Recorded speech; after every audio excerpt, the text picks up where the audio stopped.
IndiGo సంస్థకు DGCA show cause నోటీసులు ఇచ్చింది. ప్రణాళిక, పర్యవేక్షణ, వనరుల నిర్వహణలో లోపాలున్నాయని ఇండిగో సీఈఓ పీటర్ ఎల్బర్స్కు నోటీసులు జారీ చేసింది. ఇండిగో ప్రయాణికులకు తిప్పలు తప్పడం లేదు. 6 రోజులుగా ప్రయాణికులు నరకం అనుభవిస్తున్నారు. ఏం చేయాలో తెలియని పరిస్థితి. ఇండిగో విమాన సర్వీసులు పెద్ద ఎత్తున క్యాన్సిల్ కావడంతో ప్రయాణికులు ఎయిర్పోర్ట్లో ఇబ్బందులు పడుతున్నారు. అసలు ఏం జరుగుతుందో తెలియక, సరైన సమాధానం చెప్పేవారు లేక టార్చర్ అనుభవిస్తున్నారు.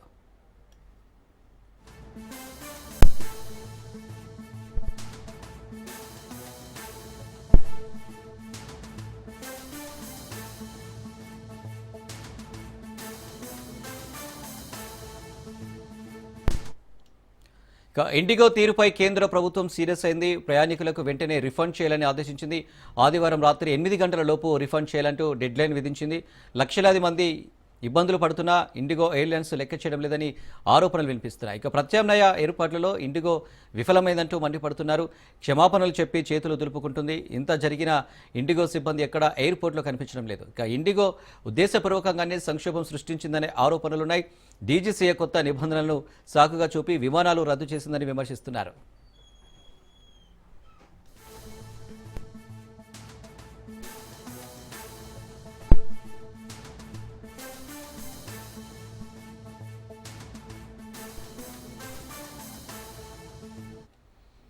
దేశీయ విమానయాన దిగ్గజం ఇండిగోపై కేంద్ర ప్రభుత్వం కఠిన చర్యలకు సిద్ధమవుతున్నట్లు తెలుస్తుంది. దేశవ్యాప్తంగా భారీగా విమానాలను రద్దు చేసినందుకు ఇండిగో సీఈఓ పీటర్ ఎల్బర్స్ను పదవి నుంచి తొలగించాలని యోచిస్తున్నట్లు కూడా సమాచారం. ఇండిగో వైఫల్యం కారణంగా వేలాది మంది ప్రయాణికులు తీవ్ర ఇబ్బందులకు గురైన నేపథ్యంలో పౌర విమానయాన మంత్రిత్వ శాఖ సంస్థ అధికారులను సమావేశానికి పిలిపించింది. సంస్థపై కఠిన చర్యలు తీసుకునేందుకు ప్రభుత్వం సిద్ధమవుతుందని, ఇందులో భాగంగా భారీ జరిమానా విధించే అంశాన్ని కూడా పరిశీలిస్తున్నట్లు కూడా తెలుస్తుంది. అంతేకాకుండా ఇండిగో నిర్వహించే విమానాల సంఖ్యను తగ్గించడం ద్వారానే దేశంలోనే అతిపెద్ద విమానయాన సంస్థకు గట్టి సంకేతాలు పంపాలని కూడా యోచిస్తుంది. దీనికి సంబంధించి మరిన్ని డీటెయిల్స్ మా ప్రతినిధి పవన్ అందిస్తారు. పవన్, ఇండిగో సంక్షోభంపై ఇప్పటికే దీనికి సంబంధించి పూర్తిగా వివరణ ఇవ్వాలని చెప్పి కూడా ఇండిగోకు సంబంధించిన సీఈఓకు షోకాజ్ నోటీస్ కూడా జారీ చేశారు డీజీసీఏ సంబంధించిన సంస్థ. మొత్తానికి చూస్తే ఇండిగో సంస్థకు షోకాజ్ నోటీసులు జారీ చేసిన నేపథ్యంలో దీనికి సంబంధించి ఎక్కడ లోపం జరిగింది, దానికి సంబంధించిన పూర్తి వివరణ ఇవ్వాలని చెప్పి కూడా ఈ యొక్క నోటీసులో పేర్కొన్నారు. ప్రణాళిక, పర్యవేక్షణ, వనరుల నిర్వహణలో లోపాలున్నాయని ఇండిగో సీఈఓకి సంబంధించి ఒక నోటీసులు జారీ చేశారు. అయితే మాత్రం చూస్తే ఈ రోజు దేశవ్యాప్తంగా ఇండిగో సంక్షోభం నేపథ్యంలో దీనికి సంబంధించి ఢిల్లీ, ముంబై, కోల్కతా, హైదరాబాద్, చెన్నై ఎయిర్పోర్ట్లలో విమానాలు రద్దయ్యాయి. దీంతో ప్రయాణికులు మాత్రం చాలా ఇబ్బందులు కూడా పడుతున్నారు.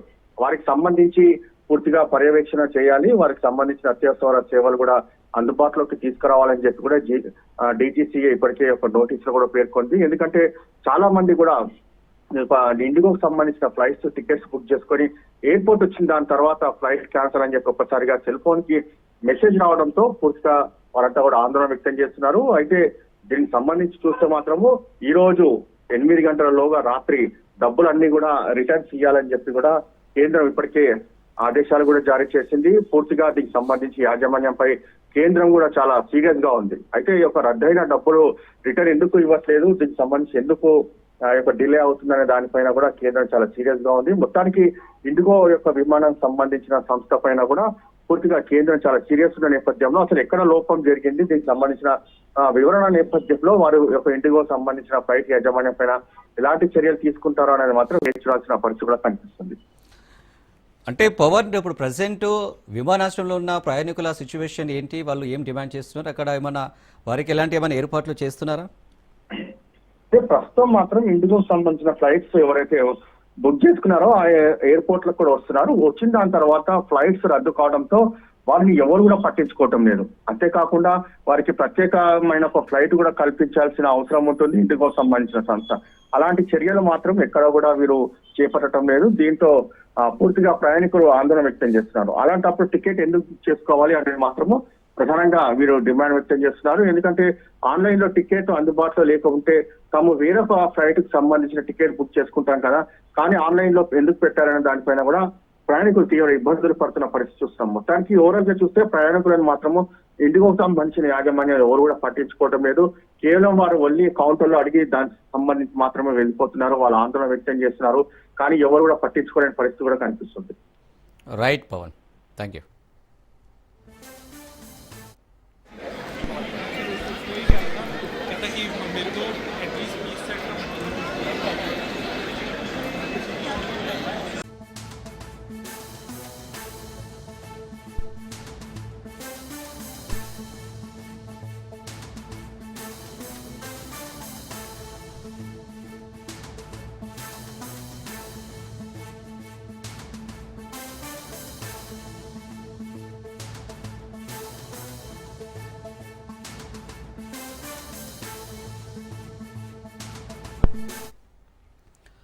తిరుపతి నేషనల్ సంస్కృత యూనివర్సిటీ దారుణం చోటు చేసుకుంది. చదువు చెప్పే ప్రొఫెసర్ కామందుడిగా మారి ఓ విద్యార్థిని లైంగికంగా వేధించాడు. Assistant professor doctor Lakshman Kumar first year విద్యార్థిని ప్రెగ్నెంట్ చేశాడు. ఇక మరో అసిస్టెంట్ ప్రొఫెసర్ శేఖర్ రెడ్డి కూడా విద్యార్థిని బ్లాక్ మెయిల్ చేసి వేధింపులకు దిగాడు. దీంతో విద్యార్థిని జాతీయ సంస్కృత విశ్వవిద్యాలయం వైస్ ఛాన్సలర్కు ఫిర్యాదు చేసింది. ఇక అంతర్గత విచారణ జరిపి ప్రొఫెసర్ లక్ష్మణ్ కుమార్ను సస్పెండ్ చేస్తూ అధికారులు ఆదేశాలు జారీ చేశారు. ఇక అనంతరం తిరుపతి వెస్ట్ పోలీస్ స్టేషన్లో ఫిర్యాదు చేశారు ఇన్ఛార్జ్ వీసీ రజనీకాంత్ శుక్లా. అయితే పోలీసులు బాధితురాలతో ఫిర్యాదు చేయించాలని సూచించారు. ఇక ప్రస్తుతం బాధితురాలు సంస్కృత యూనివర్సిటీ నుంచి ఒరిస్సాకు వెళ్లిపోయింది. లైంగికంగా వేధించిన ప్రొఫెసర్లపై కఠిన చర్యలు తీసుకోవాలని వర్సిటీ ఎదుట విద్యార్థి సంఘాలు ఆందోళనకు దిగాయి.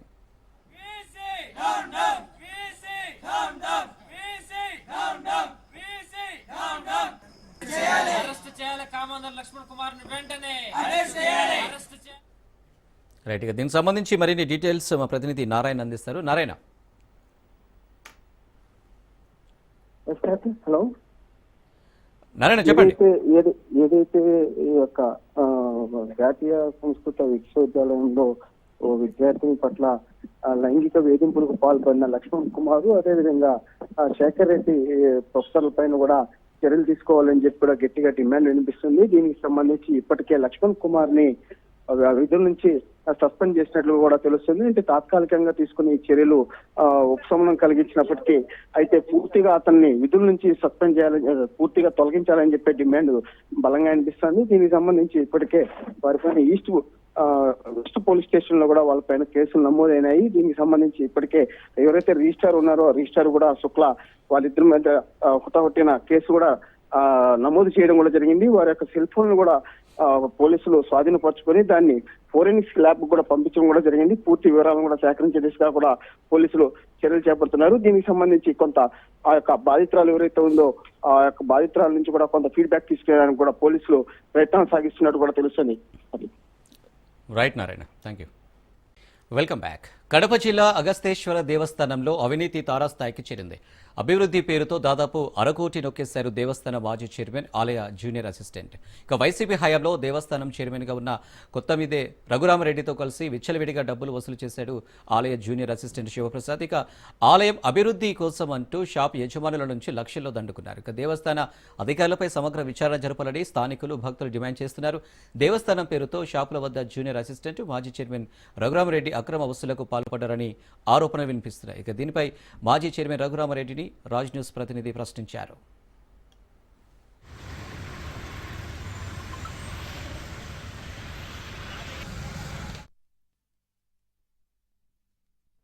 స్వామి, నేను రిపోర్టర్ మురళిని.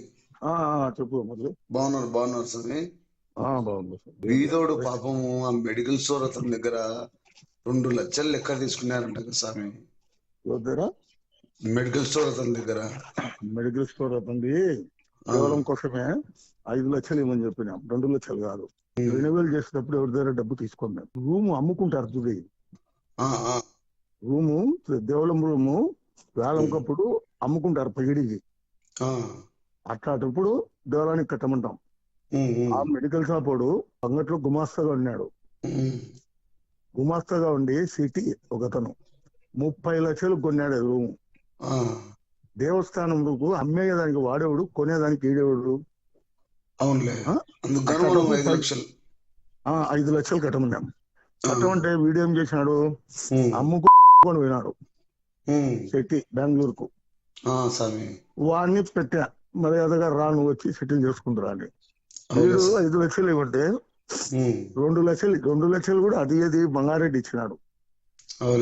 మహోత్సవాలు 10 రోజులు 12 రోజులు జరుగుతాయి. ఆ 12 రోజులకు దగ్గర 10 లక్షల పైన ఖర్చు అవుతుంది. గవర్నమెంట్ అప్రూవల్ 5 లక్షలే ఉండేది. అట్లా దానికంతా అవి పక్కన పెట్టి అది వాడుతా అంటాం. ఇది ఓపెన్ సీక్రెట్. ఇది ఇప్పుడు బయట చెప్పులా ఉంది. ఆమెకు 1500 అఫీషియల్ గా ఇచ్చేది. ఆమెకు 3000 ఇస్తాం. నా టైం అంతా ఇస్తా వచ్చిన మళ్ళీ ఎట్లా జరుగుతుందో తెలియదు. 40 ఏళ్ళ కలెక్షన్ చేశాను కదా స్వామి. 40 ఏళ్ళ కాడ కలెక్షన్. ఒక్కరు నేను అడిగి వాళ్ళతో తీసుకుంటే నేను నిరూపించుకో. ఎవరితోనే ప్రజెంట్ నిర్మలా హోటల్ అతను ధర్మకర్త, అతని దగ్గర కూడా 50,000 తీసుకున్నారు. ఇది జరిగింది ఎప్పుడు తెలుసా? ఆ, నా టైంలో కాదు, ఉమ్. రాంప్రసాద్ టైంలో. అతనే చెప్పినాడు. వారిని నాకు ఇచ్చిన అని పలికి, నాకు ఆ. ఇచ్చిన లెక్కని అసలు ఆ. ఆ నిర్మల వాళ్ళది. ఏ నిర్మల వాళ్ళది? మోట్లో హోటల్ స్వామి. మెట్టు తీసుకొని కొట్టమను. వాళ్ళ ఆయన వచ్చినాడు, ఒక్క రూపాయి ఇలా. మోహన్ రాజు పుత్తూరు అంత ముందు రెన్యువల్ కు 2 లక్షలు తీసుకున్నారంట. ఒక్క రూపాయి ఇవ్వకండి అన్నారని చెప్పిన. ఆ నిర్మలావాడికి ఇచ్చింటే రమ్మనవాడు ధర్మకర్త కదా, ప్రమాణం చేయమని నా ముఖమే తెలుసు వానికి. మళ్ళా 2వ సారి బ్రహ్మోత్సవాలు వచ్చినప్పుడు తాండవ కృష్ణ ఇది తీసుకునేది ఎంత? అతని దగ్గర 2 లక్షలు తీసుకునేది ఏమన్నా రసీదు మూలకంగా ఇచ్చినారా? దాంట్లో రసీదులు ఇస్తాం, మళ్ళీ దాంట్లో అకౌంట్ లో పడిపోతుంది కదా. అతని దగ్గర ఎట్లా తీసుకున్నారు స్వామి 2 లక్షలు? ఎవరు అతండేరు అంటే అదే అమ్ముకున్నాడు అందుకు. అమ్ముకున్నాడు సరే, ఎన్నికల ఫలితాలు వెల్లడైతానే అతనికి మళ్ళా పిలిచి బీగం పెట్టించినారు. వరదరాజు రెడ్డి వరదారెడ్డి ఇచ్చినాడా? నేనేం చెప్పానంటే లక్ష్మణరెడ్డి తీసుకొని పోయినాడు. లక్ష్మణరెడ్డి చెప్పులంగడిగా చెప్పింది. చెప్పులంగడి కదా స్వామి, నేను ఈ మెడికల్ స్టోర్ గురించి మెడికల్ షాప్ బీగమే వేయలే అని అడుగు. ఇప్పటికి 8 నెలలు బాకీ ఉన్నాడు.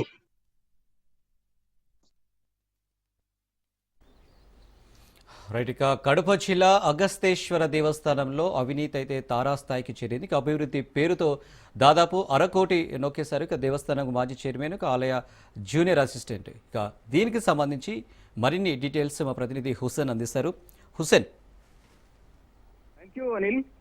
అత్యంత పురాతన చరిత్ర కలిగినటువంటి ఆ శివాలయానికి ఆలయ ఉద్యోగే అక్రమార్కుడిలా దాపురించాడు. లక్షలు దిగమింగుతున్నారనేటువంటి ఆరోపణలు అనేకంగా వెలుగు చూస్తున్నప్పటికీ సంబంధిత దేవాదాయ శాఖ అధికారులు మాత్రము అతనిపై ఎనలేని ప్రేమను ప్రదర్శిస్తున్నారని తోటి ఉద్యోగులే చెప్పుకోవడం ఇక్కడ మనం విశేషంగా చెప్పుకోవచ్చు. కడప జిల్లా ప్రొద్దుటూరు నడిబొడ్డులో ఉంటున్నటువంటి ప్రముఖ శైవక్షేత్రంలో ఉట్టి శివప్రసాద్ అనేటువంటి ఉద్యోగి గడిచిన 30 ఏళ్లుగా ఇదే ఆలయంలో పాతుకుపోయి ఉన్నారు. నైట్ వాచ్మెన్ గా ఉద్యోగ బాధ్యతలను స్వీకరించినటువంటి ఈ ప్రముఖుడు ప్రస్తుతము జూనియర్ అసిస్టెంట్ స్థాయికి ఎదిగాడు. శివాలయంలో డబ్బులు ఎలా కొట్టేయాలో అన్నటువంటి సంగతులన్నీ గ్రహించి తన సుదీర్ఘకాల అనుభవంతో ఇష్టానుసారంగా స్వామివారి నిధులను కొట్టేస్తున్నాడని కూడా మనం చెప్పుకోవచ్చు. తాను స్వాహా చేయడంతో పాటు వచ్చినటువంటి ఆలయ కమిటీ చైర్మన్లకు కూడా దాన్ని అలవాటుగా కూడా మార్చేస్తున్నాడు. గత వైసీపీ ప్రభుత్వంలో ఆలయ కమిటీ చైర్మన్ గా పనిచేసినటువంటి కొత్తబిద్ది రఘురామిరెడ్డితో కలిసి అంటే ఆయనతో చేతులు కలిపి ఆలయానికి చుట్టూ ఉన్నటువంటి షాపుల లీజుదారుల నుంచి దాదాపు 1/2 కోటి దాకా నొక్కేసినట్లుగా కూడా మనకు తెలుస్తోంది. ఆలయాన్ని అభివృద్ధి చేయాలంటూ ఆ పరమేశ్వరుడి పేరు చెప్పి ఈ రకమైనటువంటి అక్రమ వసూళ్లకు ఈ ఇద్దరు పాల్పడినట్టుగా మనకు తెలుస్తుంది. ఇక్కడ ఉన్నటువంటి అంటే ఆ ఆలయ కాంప్లెక్స్ లో ఉన్నటువంటి ఓ షాపులో మెడికల్ షాప్ నిర్వహిస్తున్నారు. ఆ మెడికల్ షాప్ యజమాని నుంచి రెంట్ను తగ్గిస్తామని చెప్పి అతన్ని 5 లక్షలు డిమాండ్ చేశారు. వాస్తవానికి పేదవాడైనటువంటి ఆ మెడికల్ షాప్ యజమాని నెల రెంట్ తగ్గుతుందనేటువంటి ఉద్దేశంతో 2 లక్షలకు ఒప్పందం కుదుర్చుకొని ఆ 2 లక్షలను జూనియర్ అసిస్టెంట్ శివప్రసాద్ సమక్షంలోనే కమిటీ చైర్మన్ కు అప్పగించడం జరిగింది. ఆ తర్వాత రెంట్ తగ్గించకపోగా మరో 3 లక్షలు ఇవ్వాల్సిందేనంటూ పట్టుబట్టి ఇవ్వకపోయేసరికి మెడికల్ షాప్ కు రాత్రికి రాత్రే లాక్ చేయడం కూడా జరిగింది. ఆలయగి శివప్రసాద్ అక్కడికి తన సిబ్బందిని పంపించి ఆ షాప్ కు లాక్ చేయడం జరిగింది. అయితే 2024 ఎన్నికల కౌంటింగ్ సమయంలో ఈ తంతు జరిగినట్లుగా కూడా తెలుస్తుంది. అయితే ఎన్నికల ఫలితాలు వచ్చేసరికి కుక్కిన పేనుల మెడికల్ షాప్ యజమానికి తాళాలు కూడా ఇచ్చేశారు. వాస్తవానికి ఏంటంటే వైసీపీ ప్రభుత్వము గద్దె దిగి కూటమి ప్రభుత్వం అధికారంలోకి రావడంతోనే ఈ రకమైనటువంటి విధానానికి అంటే తాళాలు వెనక్కి ఇచ్చేయడం జరిగింది.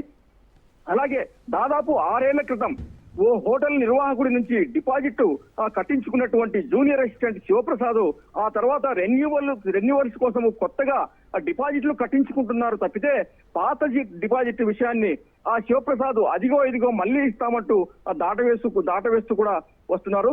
ఇలా ఆలయం చుట్టూ ఉన్నటువంటి దాదాపు 40 షాపుల యజమానులు ఉన్నారు. అందరికీ ఇదే రకమైనటువంటి వేధింపులకు శివప్రసాద్ గురి చేస్తున్నారనేటువంటి ఆరోపణలు ఉన్నాయి. ఏదో ఒక వంకతో నిత్యం వేధింపులకు దిగి వారి నుంచి అక్రమంగా వసూలు చేస్తున్నారనేటువంటి లీజుదారులు ప్రతిసారి గగ్గోలు పెడుతున్నారని కూడా తెలుస్తుంది. అయితే అభివృద్ధి పేరుతో మాజీ ఆలయ కమిటీ చైర్మన్ తో కలిసి శివప్రసాద్ ఒక్కో షాపు నుంచి 50,000 నుంచి 2 లక్షల దాకా, అంటే లీజుదారులకు ఉన్నటువంటి భక్తి విశ్వాసాలు తర్వాత సెంటిమెంట్లు ఆసరాగా చేసుకుని ఈ రకమైనటువంటి వసూళ్లకు ఈ ఇద్దరు పాల్పడినట్టు కూడా తెలుస్తుంది. అంతేకాకుండా ఈ ఇద్దరు కలిసి ఈ ఉండేది లేనట్టు చెప్పి ఈ హోటల్ యజమాని నుంచి దాదాపు 50,000 శివప్రసాద్ తీసుకున్నట్లుగా కూడా ఆరోపణలు ఉన్నాయి. ఈ విషయాలన్నీ కెమెరా మీద చెప్పడానికి లీజుదారులు కూడా భయపడేటువంటి పరిస్థితి ఉంది. ఎందుకంటే ప్రస్తుతం తాము ఆలయానికి సంబంధించినటువంటి షాపుల్లో ఉన్నాము కాబట్టి ఈ విషయాలు బయటికి పొక్కితే తమ షాపులను రద్దు చేసేటువంటి అవకాశం ఉందని కూడా ఈ లీజుదారులు భయపడుతున్నారు. Anil. Right Hussain, thank you.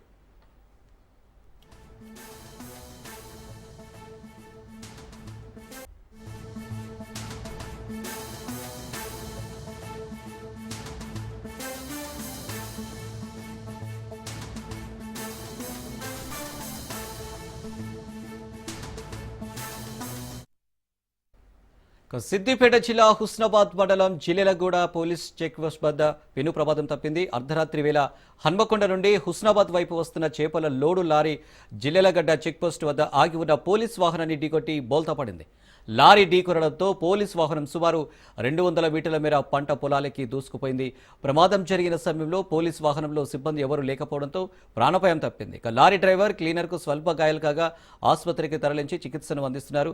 సంఘటన స్థలాన్ని ఏసీపీ సదానందం పరిశీలించి పోలీస్ వాహనాన్ని బయటకు తీయించారు. ఇక చేపల లోడుతో ఉన్న లారీ వద్ద పోలీస్ బందోబస్తు నిర్వహిస్తున్నారు. ఆంధ్రప్రదేశ్ ఏలూరు నుండి ఢిల్లీకి చేపల లోడు వెళ్తుందని ఏసీపీ సదానందం తెలిపారు. ఇక మద్యం తాగి భారీ స్పీడ్తో రావడం ఈ ప్రమాదానికి కారణమని తెలిపారు. కేసు నమోదు చేసి దర్యాప్తు చేస్తున్నారు ఏసీపీ.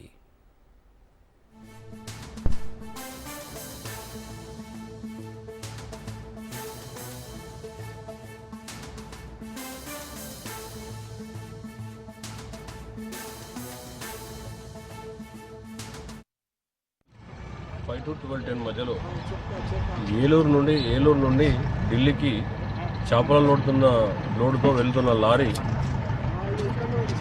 డ్రైవరు మరియు కో డ్రైవరు ఇద్దరు కూడా తాగి ర్యాష్గా నడిపి జిల్లగడ్డ చెక్ పోస్ట్ దగ్గర, ఇది ఎస్ఎస్సి చెక్ పోస్ట్ ఉంది జిల్లగడ్డ దగ్గర, ఈ చెక్ పోస్ట్ దగ్గర కంప్లీట్గా రైట్కి వచ్చేసి అక్కడున్న స్టాపర్స్ని గుద్దారు. స్టాపర్స్ వెనుక ఉన్న పోలీస్ వెహికల్ అక్కన్నపేటకు సంబంధించిన ఇన్నోవా రిక్షా వెహికల్ కూడా డ్యాష్ చేస్తే ఆ స్పీడ్కు ఇన్నోవా వెహికల్ స్టాపర్ కూడా ఎగిరిపోయి పక్కన ఉన్న పొలంలో పడిపోయినాయి.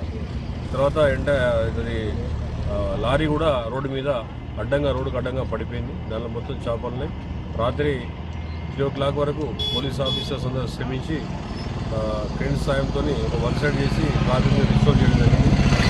వాళ్ళు కో డ్రైవరు బాగా తాగి ర్యాష్ అండ్ నెగ్లిజెంట్ డ్రైవ్ చేస్తూ వచ్చి కొట్టి డ్యామేజ్ చేయడం జరిగింది, వెహికల్స్ డ్యామేజ్ చేయడం జరిగింది. దాని మీద కేసు నమోదు చేసి ఇన్వెస్టిగేషన్ చేసి దాని మీద నిందితులపైన యాక్షన్ తీసుకుంటాం. ఈ ప్రమాద ఘటనకు సంబంధించి మరిన్ని డీటెయిల్స్ మా ప్రతినిధి రాజు అందిస్తారు. రాజు.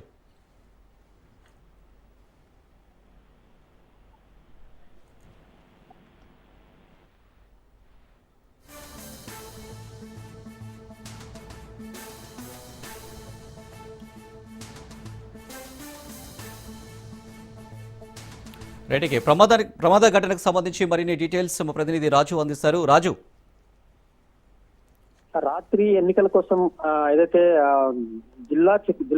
అంతర్ జిల్లా చెక్ పోస్ట్ సంబంధించినటువంటి చెక్ పోస్ట్ వద్ద అటు హుస్నాబాద్ మండలం జిల్లెల క్రాసింగ్ చెక్ పోస్ట్ వద్ద స్పీడ్ గా వస్తున్నటువంటి చేపల లోడుతో వస్తున్నటువంటి లారీ పోలీసు వాహనం ఢీకొట్టి సుమారు 200 మీటర్లకు పైగా దాన్ని లాక్కెళ్ళింది. అయితే లాక్కెళ్లిన క్రమంలో అది ఆ పక్కన పొలంలో కూడా పడింది. అయితే హుస్నాబాద్ ఏసీపీ సదానందం సంఘటనా స్థలాన్ని పరిశీలించి వెంటనే లారీ డ్రైవర్ పై కేసు నమోదు చేసి విచారణ చేపట్టారు. మొత్తానికి తను ఓవర్లోడ్ తో వస్తున్న కారణం ఒకటైతే మరి మద్యం తాగి ఉన్నాడని చెప్పి కూడా డ్రైవర్ ను పూర్తి స్థాయిలో విచారిస్తున్నారు. అయితే మద్యం ఇక్కడ తాగిండా, బయట తాగిండా, లేకపోతే ఓన్లీ ఓవర్ స్పీడ్ అయినా, లేకపోతే నిద్రమత్తులో వచ్చాడని చెప్పి కూడా పూర్తి స్థాయిలో విచారణ జరుగుతుంది. అయితే పోలీస్ జీప్ లో మాత్రం ఎవరు లేకపోవడంతో వాళ్ళందరూ కూడా టెంట్ కింద కుర్చీల మీద కూర్చోవడంతో పెను ప్రమాదం తప్పిందని చెప్పి చెప్పవచ్చు. పోలీసులు కూడా అదే కోణంలో ఊపిరి పీల్చుకున్నారు. మొత్తానికి పోలీసు వాహనంలో ఎవరు లేరు. రాత్రి కొంతమంది పడుకునే ప్రయత్నం చేస్తారు, కానీ నిన్న రాత్రి మాత్రం పోలీస్ జీప్ లో ఎవరు పడుకోకుండా మొత్తం అందరూ కూడా టెంట్ లోనే కూర్చొని వెహికల్ చెకింగ్ చేస్తున్నారు కాబట్టే పెను ప్రమాదం తప్పిందని చెప్పి అటు సదానందం అయితే తెలిపారు. Right Raju, thank you.